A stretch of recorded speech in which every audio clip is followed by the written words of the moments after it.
Okay, so let us try to solve for the value of x of this given rational equation. So we have here 2x plus 6 over x minus 5, which is equal to x plus 3 over x minus 1. So in this case, meron tayong denominator na x minus 5 and x minus 1. So since ito yung denominator natin, masasabi natin na ang ating LCD ay yung x minus 5 and x minus 1. So ang gagawin natin sa ating LCD ay i-multiply lang natin siya both sides. So we have here our LCD, x minus 5, then of course, yung ating x minus 1. Then of course, sa kabila din naman is yung ating x minus 5 and of course, yung ating x minus 1. So in this case, so cancel lang natin tong x minus 5, x minus 5. Ang natira na lang natin is eto, multiply natin dito. So we have here x minus 1, multiply natin ito sa ating 2x plus 6, which is equal to, then ito naman, so x minus 1, cancel na to, at ito. So, ibig sabihin, itong x plus 3, tsaka yung x minus 5, i-multiply mo rin siya sa bawat isa. So we have here x plus 3 and x minus 5.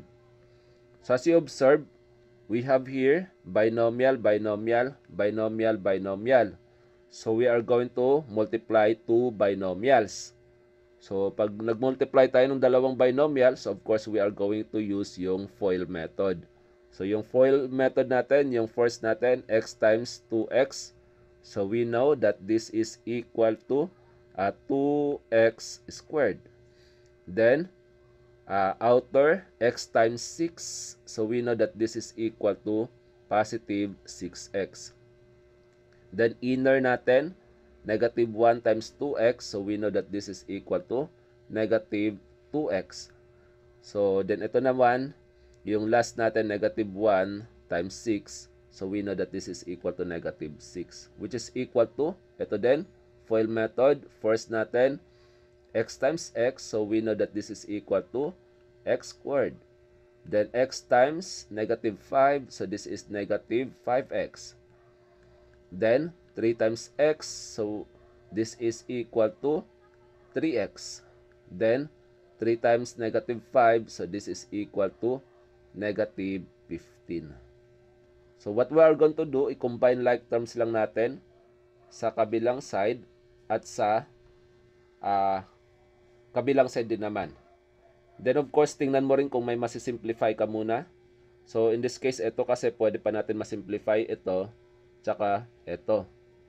So simplify muna natin yan. So bring down natin yung ating 2x squared, then 6x minus 2x. So we know that this is equal to positive 4x. Then bring down yung negative 6, which is equal to, ito naman, bring down natin yung x squared natin. So, negative 5x plus 3x, this is equal to negative 2x. Then, of course, yung negative 15. So, in this case, combine like terms tayo dito sa right side. So, we have here 2x squared. Tapos, eto, lipat natin tong x squared from positive x squared, so magiging negative x squared. Bring down natin itong 4x. So, we have here the 4x. Lipat natin itong negative 2x, so magiging positive 2x. Bring down natin itong constant na negative 6. Lipat natin itong negative 15, magiging positive 15, which is equal to 0. Then, simplify natin. 2x squared minus x squared, this is equal to x squared. Then, 4x plus 2x, so this is equal to 6x. Then, negative 6 plus 15, so this is equal to positive 9, which is equal to 0. So, as you observe, meron tayong quadratic dito. So, x squared plus 6x plus 9. So, quadratic kasi ang pinakamataas na exponent is 2. So, if we are going to factor the quadratic, So the answer of it is always equal siya sa dalawang binomial. So ngayon, paano natin i-factor ito?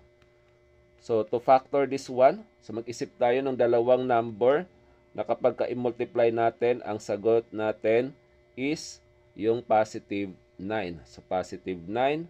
At yung dalawang number na yon, kapag ka-i-add natin, ang sagot natin is yung positive 6. So ano ba yung positive 6? Anong dalawang number ba yun na magsasatisfy sa condition na yon? So of course, yung 3 and 3. So 3 times 3 is 9. 3 plus 3 is 6.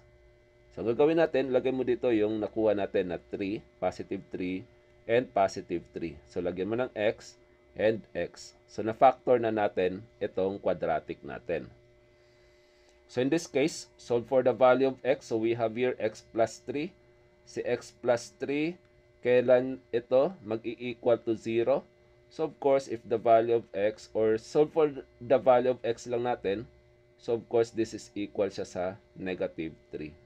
So we have here, ang sagot natin, x is equal to negative 3. So sa kabila, hindi na natin isolve yan kasi pareha lang din naman yan. So x plus 3. So kung kukunin natin yung value ng x, so negative 3 din. So isa lang yung sagot natin, negative 3. So pwede mo yan i-check kung mag-i-equal sila both sides kapag ka-substitute mo itong nakuha mo na negative 3 sa iyong x value natin na ito. So if you are going to do that, so dapat may sagot ka na kung saan pag i-substitute natin, ang sagot ninyo is 0 sa kabila at 0 din naman sa kabila. Okay? So try nyo i-substitute. So kung tama ba na 0 sila sa bawat isa. So pag nag-equal yan sila, so ibig sabihin we are confident that we got the correct answer, which is equal to negative 3.